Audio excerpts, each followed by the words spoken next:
guys, welcome back again sa ating sharing for bread of God. So bago tayo magsimula, mag-pray lang ako. The name of the Father, to the Son, to the Holy Spirit. Amen. Lord, nagpapasalamat ako sa iyo dahil ngayong hapon, maganda ho yung aking pakiramdam at magaan yung aking pakiramdam. Lord, maraming salamat. Isa ito ka biyaya, ka-blessing para sa akin na maganda yung aking pakiramdam ngayong hapon. Thank you so much, Lord. So, brothers and sisters, kung bakit ako'y nagpapasalamat kasi ngayong hapon is talagang maganda yung aking pakiramdam. Hindi ho ako namimigat, hindi rin ho ako nang aala yung aking katawan. Nakikita nyo, brothers and sisters, yung sitwasyon ko. Akala nyo okay ako, diba? Akala nyo maganda ako. Pero nandito lang ho ako sa loob ng kwarto. Dito lang ho ako lagi. Yan, dito lang ho ako lagi nakaupo, ikot-ikot sa kwarto. Kung umalis man ako, dahan-dahan lang ho. Kasi parang wala ho lakas yung aking buong katawan ho. So, sabi ko nga, no, kung siyempre mahirap lang tayo, wala tayong tinatawag na sufficiente sa medication natin. Gusto ko sana mamasyal sa neurology, pero dahil na wala pa tayong budget, nag-aantay pa tayo ng tulong ng mga anak natin, kaya si Lord lang ang bahala sa atin. So dahil na sa panampalataya o sa faith ko kay Lord, ito okay naman yung pakiramdam ko, but sometimes talagang bagsak na bagsak. So, ganun talaga ang buhay. Ang importante, naniniwala ako at ang pagtuo kay Lord, ang pag-asa ko, ang pagtitiwala ko sa Kanya is buong buo na ako ay gagaling. So, sabihin ng iba, normal ako, okay ako. Pero guys, sa totoo lang is deep sa healthy ko ay hindi maganda, no, as a stroke, no. So, at least guys, nagpapasalamat ako dahil na ito, may oras ako, may panahon ako na mag-share sa inyo ng mga bagay-bagay na nandito sa buhay ko at of course tungkol sa mahal na Diyos, sa mga aking nakaranasan sa Kanya. Kaya nga sabi ko, kung noon ay nalagpasan ko yung napakahirap na buhay, ito, malalagpasan ko ito. Dahil sa pagtitiwala ko kay Lord, sa pagtuo ko sa Kanya, no? Kasi of course kung bilang tao, no, kung hindi na tayo kailangan, hindi wala na, dido na tayo, di ba? No, so today guys, i-share ko lang sa inyo, ibahagi ko lang sa inyo yung aking napagsimulaan na babasahin, yung tungkol guys sa nahanap po yung aking Bible, yung tungkol sa mga kaloob ng Holy Spirit sa atin. So maraming kaloob sa atin ang Holy Spirit guys. Yun lahat ay dapat nating unawain kung ano ang mga bagay na yun, ano. So bilang sa ako, ordinaryong tao lamang ako, kaya ako'y nananaliksik at syempre may sakit ako, yun lagi ang binabasa ko, yun yung aking ginatuunan ng pansin, ano. So dito guys sa may gift of God na tinatawag or yung ipinagkaloob ng Holy Spirit sa atin, ano, nandito ho, lagi ko ito binabalik-balikan na basa dahil na gusto kong matatapos yung tinatawag na ipinagkaloob sa atin ng mahal na Diyos. Yun na nga yung pinagkaloob sa atin, di ba? Mayroon na yung karunungan at saka yung pag-uunawa at saka yung healing at saka yung faith. Kaya nga yung healing at saka faith, yun ang tinututukan ko kasi guys, kung sa medication is kulang tayo sa medication kasi wala tayong pera. Pero sa faith, ang tinatawag na healing is buong buo ang pagtitiwala ko kay Lord. Yun yung aking pinanghahawakan. Di ba? Na kasulat naman na kahit tayo nanampalataya, no? Kahit wala tayong pera, kahit ano, kung papagalingin tayo ni Lord is papagalingin tayo, ano. So, and then yung isa pa na gift of Holy Spirit o ipinagkaloob ng Espiritu Santo sa atin is yung prayer tank, diba? Maraming gumagamit ng prayer tank, pero yung prayer tank, ginagamit ito sa kung saan mayroong magpaunawa, no? Pero depende kasi ako one time nagulat ako na gamit ko ito, no? At may nag-unawa nga, may nag-interpret So, dito tayo sa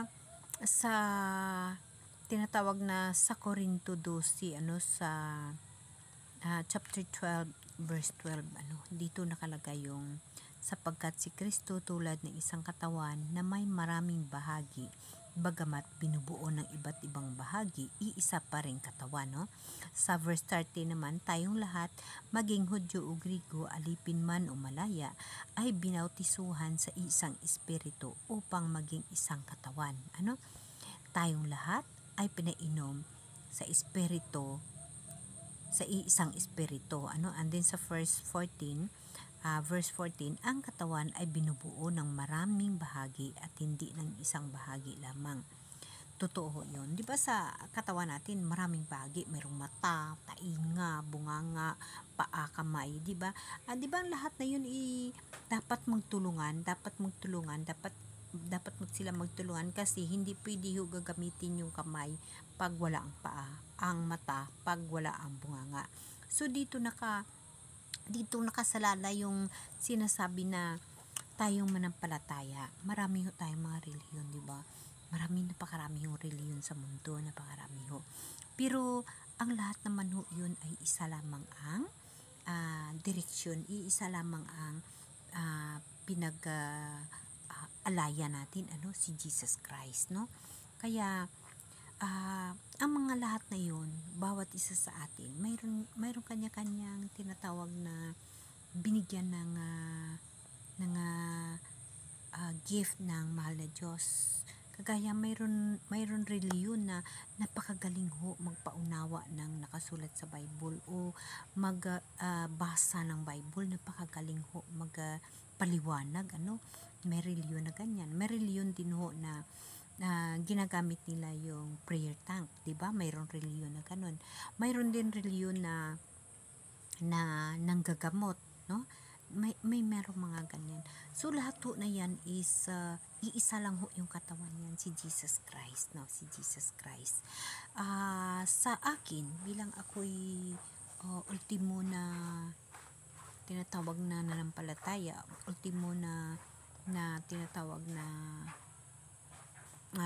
deboto or ultimo na nagtitiwala sa mahal na Diyos, yung sa akin ho ay lumaki ako ng Katoliko, no? So, dahil lumaki ako ng Katoliko, yung buhay ng Kristiyano Katoliko yung ikinabubuhay ko. Mayroon kaming pagsa-sign of cross. So, ang sign of cross na ito, guys, ikikwento ko lang sa inyo, no? Kaya nga, ang sign of cross, hindi nila ginagamit. Pero sa amin na Katoliko ay ginagamit namin. Dahil sa akin din, guys, dahil na sa pinggit ng kamatayan, nagagamit ko yung sign of cross. Sa sign of cross ko, nanunumbalik yung mga ulirat ko, nanunumbalik yung aking mga nararamdaman na nagabaskog ako, kasi di ba ang sign of cross hindi nila ginagamit sa iba, pero tayo na sa atin na Katoliko ginagamit. So ako ginagamit ko kasi isa ho yun sa mga bagay, o isa ho yun sa bagay nga ginamit ko one time noong ako'y sa bahay namin, at yung bahay namin is kumbaga marami tayong mga superstitious belief, So anong nangyari nga nun, yung publisingan ko nung kay Father yung bahay namin, pinapuntahan ko kay Father.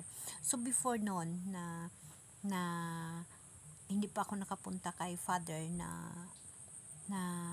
ako lang mismo ang gumawa ng paraan kung paano ko ayusin yung sigalot sa pamamahay namin, dahil nga kumbaga yes, naniniwala tayo sa mga tao, sa mga pinanubol na ginawa ng mahal na Diyos, diba? Yung nag-disturb sa atin, yung mga bad mga ganun, diba? Naniniwala o tayo niyan. So sa sign of cross bindita, gumamit ako nun, no? Nagamit ko nun.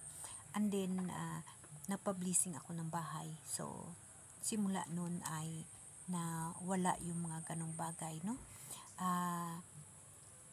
Kumbaga sa aking bilang asa Katoliko, nagamit ko ho yun yung sign of cross. Mismo rin sa akin. Alam niyo ba guys na, di ba tayo mga tao, pag may sakit tayo o kahit walang sakit, pag mayroon tayong tinatawag na yung parang nabangungot ka or parang alam mo na naginip ka na mayroon kang kaaway, mayroon kang kinakalaban na halos mag-away na kayo. Ewan ko lang sa iba dyan kung nakaranas sila ng ganun.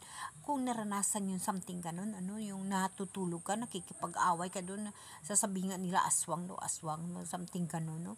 Pero, marami ho akong bisis na nakaranas ho ng ganun. So, kung sa mga doktor naman, yun na, nagalapot ng dugo natin o kung ano pa naman dyan. Basta isa lang ho ang aking ginawa. Nag-sign of cross ako. Nag-sign of cross ako. Sa aking isip lang ho, nag-sign of cross ako. Nag-sign of cross ako. Lately nga, itong nangyari nga sa akin, nag-sign of cross din ako. Kasi, ito, brothers and sisters, di ba, nananaliksik ako sa Bible. So, sabi ko, gusto ko makita kung saan doon yung sign of cross, para mapatunayan ko, ma-share ko sa inyo. So, bakit hanapin ko pa sa Bible, Kaya mismo nagamit ko sa sarili ko. So, doon na decrease yung aking faith na tinatawag sa aking sarili nga panampalataya. But, ngayon, ipinapaliwanag ko na ang sign of cross talaga ay nagagamit ko. Kasi pinaramdam ako last night. So, nakikipag-away ako sa kung ano man yung bad spirit dyan, sa kamatayon na tinatawag, Kasi pag hindi ka makabangon nun, o hindi ka makabalik nun, talagang mamamatay ka, di ba? So, nakikipag-away ako nun. Sign of cross ang ginamit ko. Sa pag-sign of cross, ang tagal ko na sign of cross, nagsasabi na, ilapit mo pa sa puso mo, ilapit mo pa sa puso mo. So, pinapaliwanagan ako ng Holy Spirit, ng Espiritu Santo sa puso ko, sa buhay ko na, huwag ka na magdududa sa sign of cross. Ilapit mo pa sa puso mo. Lumaki ka na lagi mo ginagamit yung ganon. Ginagamit mo yung ganyan. Alam mo yan, no? Diba? Ilapit mo pa. Kasi, diba, nagsabi ako na hanapin ko dito sa Bible kung saan ito para mapaliwanag ko. Bakit hindi ko ipaliwanag ang sarili kong mga naranasan? So, yun na nga last night na inuulit ko na nakaranas na ako na bingkit ng kamatayon na kumbaga nabangungot ka. Nakikipag-away ako. So, sign of cross ang ginamit ko. Doon nakalagay na kahit nasa sign of cross ko, nakikipaglaban. Nagsasabi ang isip ko, idikit mo pa sa puso mo. Ilapit mo pa sa puso mo. Ilapit mo pa sa puso mo. So, yun guys, na buong-buo na ang aking pagtitiwala sa mahal na Diyos. Dahil sa sign of cross, ako ay nagbalik ulirat. At ito, nakapagsalita na naman ako. Amen? Sa ngalan sa Anak sa Espiritu Santo. Amen. Lord, maraming salamat sa gabay kong bugay na ibigay mo sa akin. Thank you so much. I love you, Lord. Brothers and sisters, thank you so much.